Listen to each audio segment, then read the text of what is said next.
Сәлем достар, бүгін біз нағыз үнемді және де сенімді автокөліктердің бірін сөйлесетін боламыз. Бұл бізде Lexus S300H 2016 жылғы 2.5 моторлы бізде гибридпен жабдықталған өте үнемді және де эконом мен байланысқан осындай керемет автокөлігіміз келіп тұр.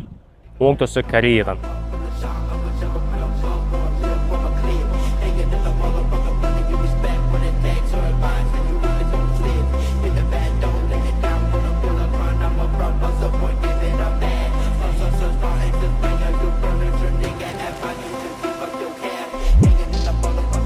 Алдымен көліктің моторы жайлы сөйлесейік. Капоттың астында 200 аттың күші бар, осындай 2.5 гибрид мотормен жабдықталған. Жартылай бензин, жартылай гибридпен жүреді. Токпен дегенім, енді біздің қазақтарда ең қорқынышы гибридке маман табылады ма алдағы уақытта деген уайымы бар. Сондықтан да ол жағынан еш уайымдамасаңыздар болады. Бұл автокөліктер 200-300 мың километр жүріп береді. Оған дейін ешқандай алаңсыз батарея жағынан проблема болмайды. Енді көлігіміздің расходы қаланың ішінде 100-ге 4.5 литр жейді. Ол дегеніміз өте тиімді. Трассада да қаланың ішінде де.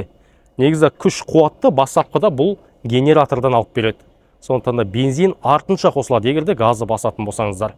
Қазір бұл автокөлікті қай қаладан тапсырыс берілгенін айтып кететін боламыз. Ал көлігіміздің коробкасы толықтай вариатор. Жүріс кезінде ешқандай діріл, соққы дегенде сезбейсіздер. Демек өте комфортты, жүріс кезінде өте жұмсақ автокөліктердің бірі.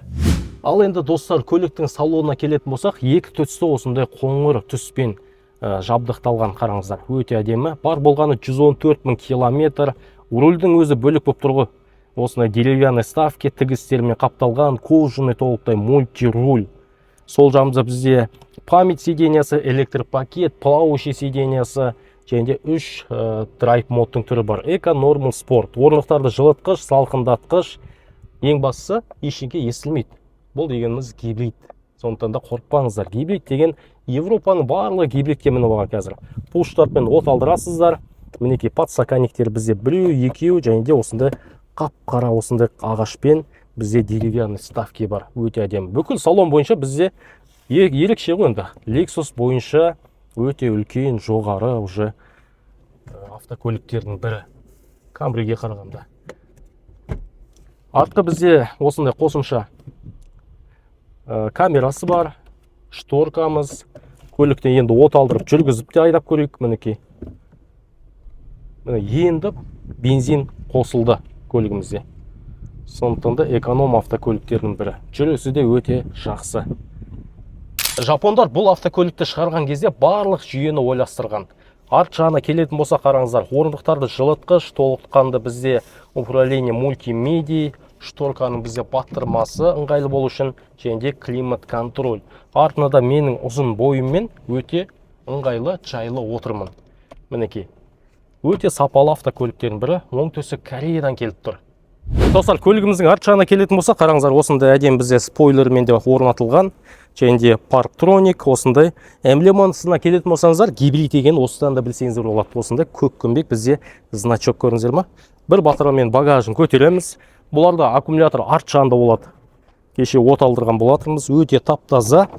Астыңғы жағында қараңыздар, құрал саймандары, домкрат, астында запаскасы таптаза. Әлі қолдың ұшы да тиген жоқ.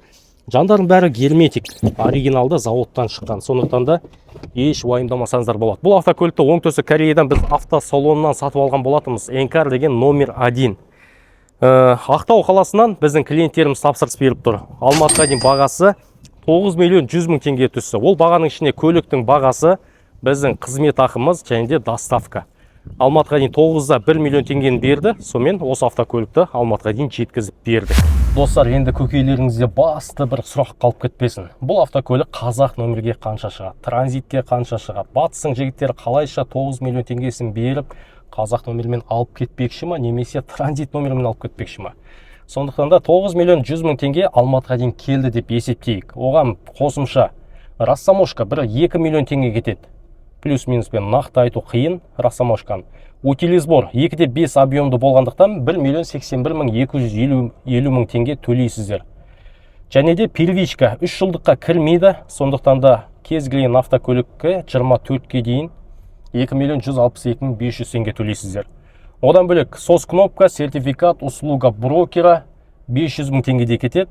Сонда қазақ нөмірге жазып қанша түскен. Қалай ойлайсыздар, өз бағасы лайықты автокөлік па? Енді бір 15 миллион жобасына тақалып тұр ғой бұл автокөлік. Қазір кейбіреу айтуы мүмкін, өте қымбат, Қазақстанда да осы баға тұр ғой деп. Сондықтан да бағамен шектеліп қалмаңыздар бұл жерде. Пробег, жағдай және де комплектация сол жағынан да қарау керек негізі. Ал біздің батыстың жігіттері бұл автокөлікті таза транзитпен айдап кетеді. Утиль пиличканы кейінге қалдырамыз. Батыста енді батыстың жігіттері енді ел жүрек қой, өздеріңіз білесіздер. Барлығы транзитпен айдап жүреді.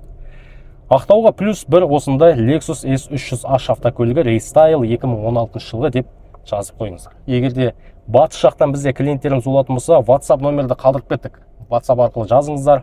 Аукционнан, автосалоннан, кез келген жерден автокөліктерді таңдап беруге дайынбыз. 2022-ден бастап жұмысымызды істеп жүрміз. Аллаға шүкір, 4 жылдық біздің еңбегіміз бар. Қаншама автокөліктерді әкелдік. Осы 2 күннің ішінде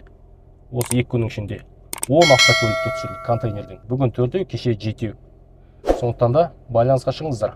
Келісім шартпен кеңсеміз осы Алматы қаласында, Әл-Фарабидің бойында.